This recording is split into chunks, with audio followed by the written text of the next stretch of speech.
On Chapter 4, we talk about identifying those assets that are critical to your success. And only purchasing those things that are critical to your success.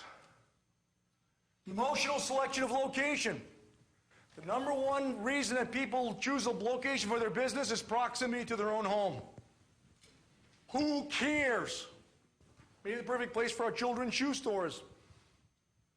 Out there with Ralph on Livernois. Well, I don't want to drive way to hell over there. Now, how am I supposed to get home for lunch? Well, you make enough money with your children's shoe store, you can have lunch catered.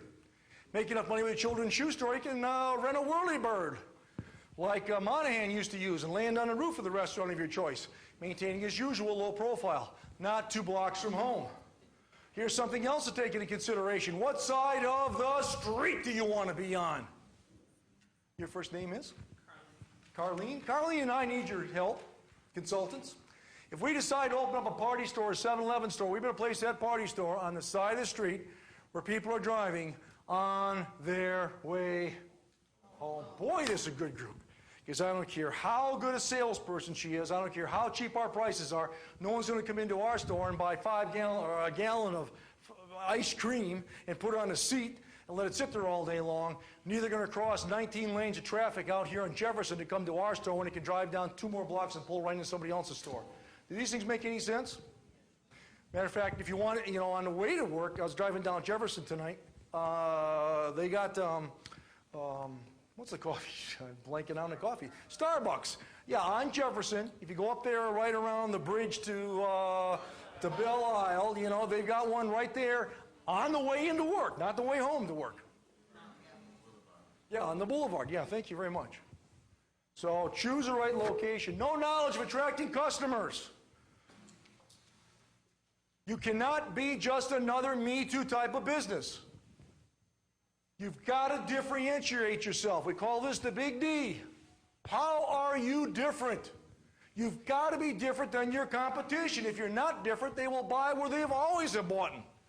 And poor Ralph's going to have to give me one reason to get in my car and drive all the way over to Livernois to buy a suit there when I've been buying suits now for 58 years. You've got to be different. But here, don't let this thing scare you. All you got to be is just a little bit better than your competition. And by being just a little bit better than your competition will make tremendous differences in your profitability and success. By being just a little bit different. You don't have to be that much different, that much better, just a little bit different. Which reminds me of a story. There are 2 guys out west fly fishing. Ralph and I decided to go out to Yosemite Park and go fly fishing. And those guys with those big waders on, they stand in the middle of a stream and it's a beautiful day out, the birds are chirping, the sun is shining, the guys are catching all sorts of fish. And one guy turns around to get some more fish, and as he turns around to get some more bait, to do the fishing, he sees a big grizzly bear walking right down the path. Now he sees the bear, and the bear sees these 2 guys, and the bear starts running right towards these 2 guys. Now the guy saw the bear, turns his buddy, and he says, "Hey man, there's a grizzly bear after us." Ralph never looks up, immediately drops to his knees, opens up his duffel bag, and puts on a pair of running shoes.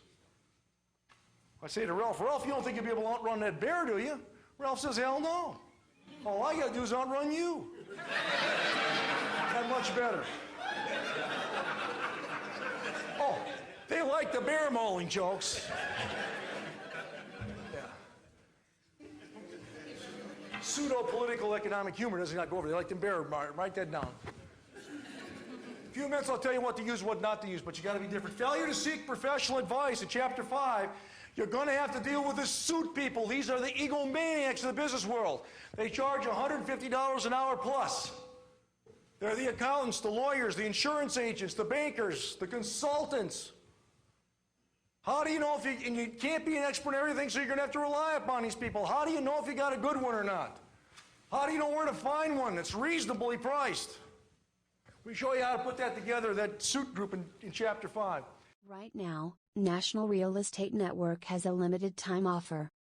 For $1, you can have full access to our site for 1 week, including full access to past video recorded meetings with various speakers, forms needed for your investment business, and leads for investment properties.